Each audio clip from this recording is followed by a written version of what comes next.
సమ్మక్క సారలమ్మ మేడారం జాతర సందర్భంగా తెలంగాణ తొలి ముఖ్యమంత్రి బీఆర్ఎస్ అధినేత కేసీఆర్ రాష్ట్ర ప్రజలకు శుభాకాంక్షలు తెలిపారు. కొంగు బంగారమై కోరిన కోరికలు తీర్చే తమ ఇలవేలుపులకు మొక్కులు తీర్చుకునేందుకు కోట్లాది మంది తరలి వస్తారు. మేడారం జాతర కుంభమేళాను తలపిస్తూ ఆధ్యాత్మిక ప్రపంచాన్ని ఆకర్షిస్తోందని కేసీఆర్ తెలిపారు. బీఆర్ఎస్ 10 ఏళ్ల పాలనలో ఆదివాసీ గిరిజన సమాజాల సబ్బండ కులాల సంస్కృతి సాంప్రదాయాలకు పెద్దపీట వేసినట్లు గుర్తు చేశారు. రాష్ట్రంలో పాలన గాడిన పడి అన్ని రంగాల్లో ప్రగతి పుంజుకొని ప్రజలు సుభిక్షంగా జీవించేలా దీవించాలని సమ్మక్క సారలమ్మ దేవతలను కేసీఆర్ ప్రార్థించారు.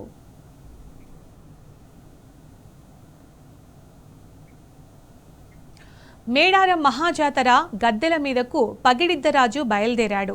భద్రాద్రి కొత్తగూడెం జిల్లా గుండాల మండలం వేపలగడ్డ దేవాలయంలో కొలువైన పగిడిద్దరాజుకు ఆర్ఎం వంశస్థులు సాంప్రదాయ పద్ధతిలో పూజలు నిర్వహించారు. ఆయన్ను తీసుకుని కాలినడకన మేడారానికి బయలుదేరారు.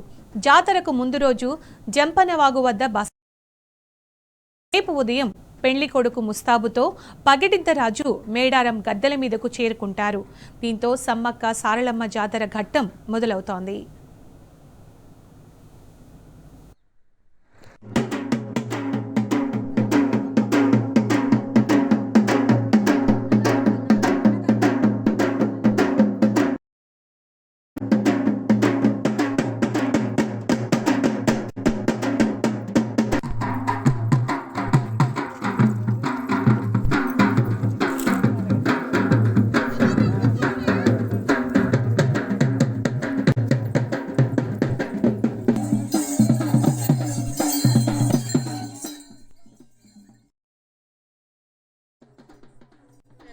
అతిపెద్ద కుంభమేళ అయినటువంటి ఆదివాసి కుంభమేళ సమ్మక్క సారలమ్మ జాతర ఆ ఘట్టము త్వరలో స్టార్ట్ కాబోతుంది బుధవారం రోజు.